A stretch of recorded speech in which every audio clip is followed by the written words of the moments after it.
In United States parliamentary procedure, a discharge petition is a means of bringing a bill out of committee and to the floor for consideration without a report from the committee and, usually without cooperation of the leadership by discharging the committee from further consideration of a bill or resolution. Discharge petitions are most often associated with the U.S. House of Representatives, though many state legislatures have similar procedures.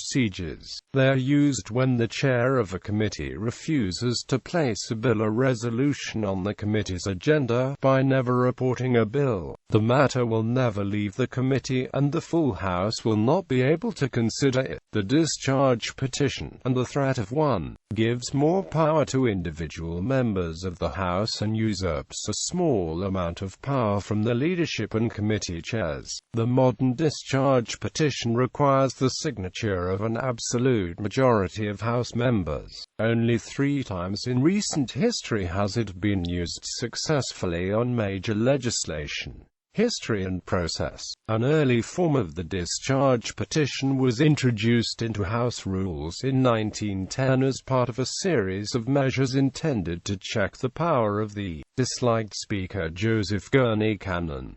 The modern version, however, was adopted in 1931 by the 71st House. In 1935, the rules were changed so the number of signatures required to force a vote went from 1/3 of the chamber to an absolute majority. Originally, signatories to a discharge petition were secret.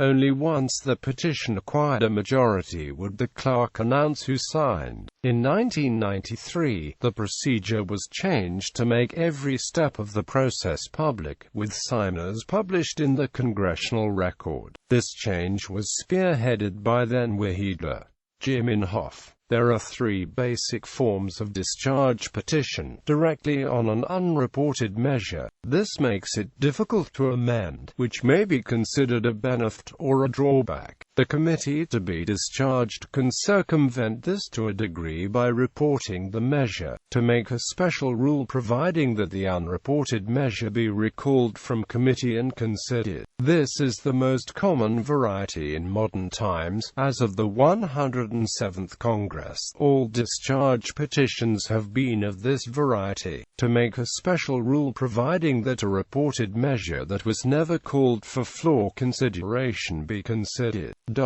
Once the House acts on a discharge motion, any further discharge petitions on the same subject are precluded for the remainder of the session of Congress. This is only relevant if the petition succeeds but the bill is rejected anyway, despite a majority of the House apparently wishing to bypass the committee. If the motion is budget-related, then the Committee of the Whole is convened to amend it. A discharge petition may only be brought after a measure has sat in committee for at least 30 legislative days without being reported. If the matter is considered as a special rule to the Rules Committee, then the period is 7 days instead. Once the requisite number of signatures is reached, the petition is placed on the discharge calendar, which is privileged business on the 2nd and 4th Mondays of each month. This layover is waived during the last 6 days of a session before signed adjournment. At the end of each session of Congress,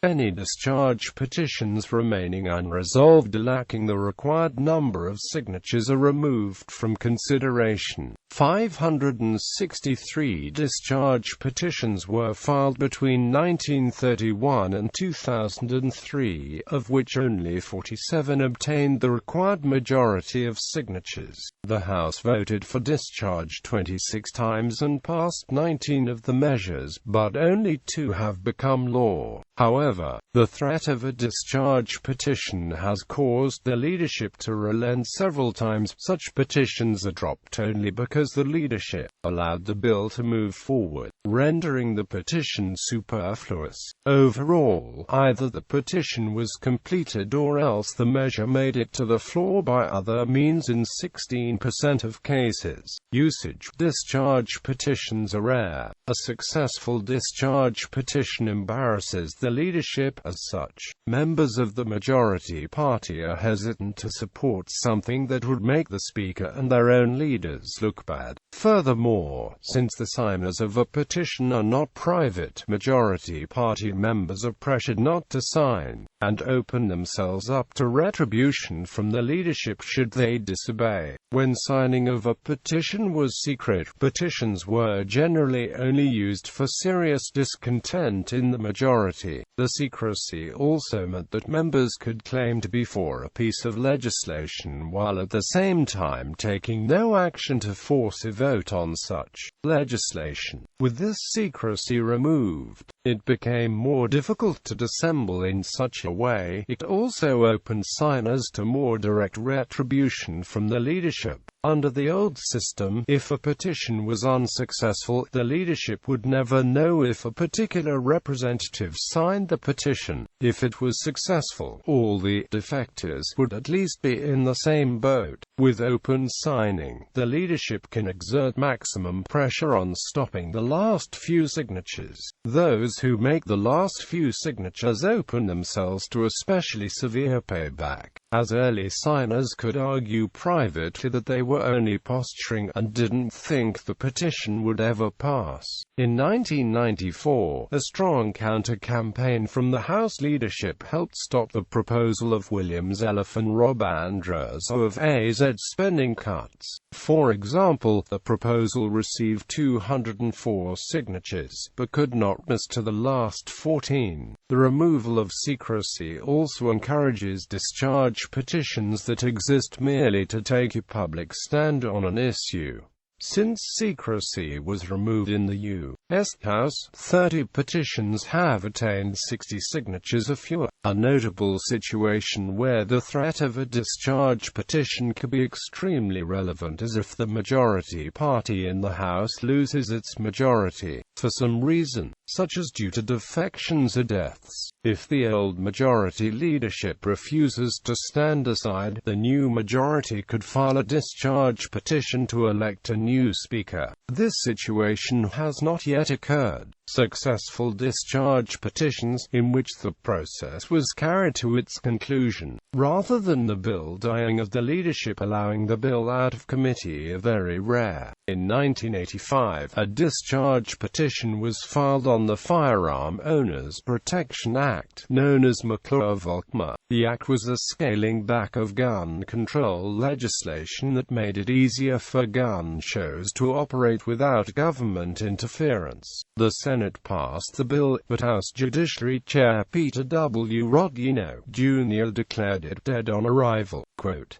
in response, the National Rifle Association launched a strong campaign to pass the bill in the House via discharge petition. Rather than let the Senate version of the bill out of committee, Rodino instead proffered a compromise piece of legislation with William J. Hughes. However, the discharge petition succeeded and the Senate version was passed after minor amendments were added. In 1993, the discharge petition disclosure bill was passed by the House, which made the rule change requiring public disclosure of signers. This bill was itself filed with a discharge petition. The Balanced Budget Amendment received 218 signatures twice, in 1992 and 1993. However, it did not pass the Senate. In 2002, the discharge petition was successfully used to pass the Bipartisan Campaign Reform Act, known as McCain-Feingold in the Senate and Shays-Meehan in the House.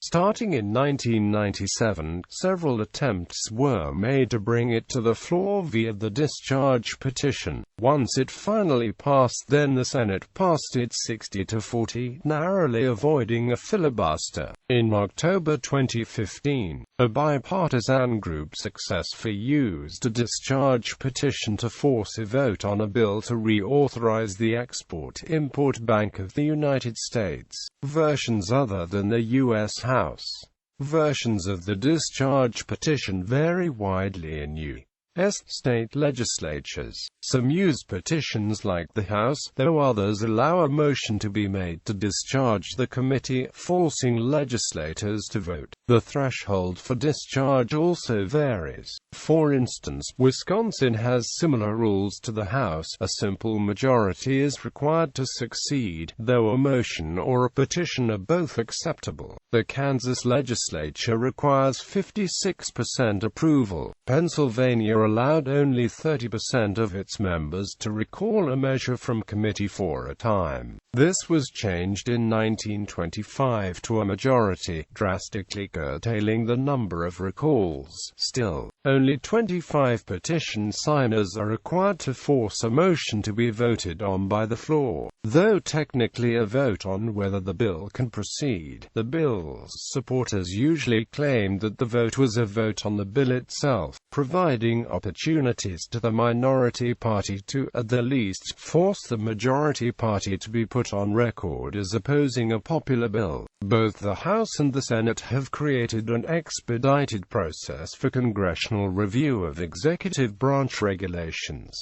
providing an especially quick timetable for consideration of a joint resolution to overturn a particular regulation. As part of this process, senators may use a discharge petition to discharge a Senate committee from consideration of the disapproval resolution, while using the same term as the House process. Its use in the United States Senate has few similarities to the House process described above, and is limited only to disapproval resolutions created under the conditions of this congressional review process. There also exists a discharge resolution, in which non-controversial measures do not have to go through committee and are submitted to a voice vote. Discharge resolutions, however, must be unanimous and are related loosely at best to discharge petitions. Analogues to the discharge petition in parliamentary systems are rare. In such systems, the Prime Minister often has even more control over the agenda than the Speaker of the House does in the United States.